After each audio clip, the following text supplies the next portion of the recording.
ఇంకో 5 నిమిషాలు లేట్గా లేచి ఉంటే ఇవాళ ఏమి తినకుండానే రోజా ఉండాల్సి వచ్చేది. ఇక మ్యాటర్ ఏంటంటే ఇవాళ ఫస్ట్ రోజా కదా, సో ఈ రోజాలు స్టార్ట్ అయినాయి అంటే మనకి పొద్దున్నే హడావిడి ఉంటుంది. సో నేను నైటే అనుకొని తొందరగానే పడుకున్నాం, కానీ పొద్దున్న లేద్దామని ఎంత ట్రై చేసినా సైతాన్ పడుకో ఉంటుంది అనమాట. సో దానికి తెలియదు కదా రోజాలు స్టార్ట్ అయినాయి అనేసి. ఇంకొక 5 మినిట్స్ అలాగే పడుకోబెట్టుంటే ఇక నేను ఇవాళ ఏం తినకుండానే రోజా ఉండాల్సి వచ్చేది అనమాట.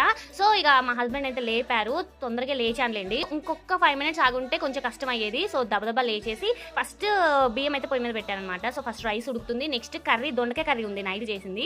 సో అది మా ఆయనకి ఇష్టం లేదనేసి ఆయన కోసం ఎగ్ ఫ్రై అయితే చేస్తున్నాను అనమాట. సో ఫాస్ట్గా ఉల్లిగడ్డలు కట్ చేసి ఫాస్ట్ కర్రీ చేశాను. అసలు ఎంత ఫాస్ట్గా అయిందో కూడా నిజంగా అంత స్పాట్లో అయిపోయింది అనమాట. కపుల్స్గా ఇన్ని రోజులు రోజాలు ఉన్నాం, కానీ యాజ్ అ పేరెంట్స్గా మేమిద్దరం ఫస్ట్ టైం రోజా ఉండనమాట. మాకైతే ఇది చాలా స్పెషల్.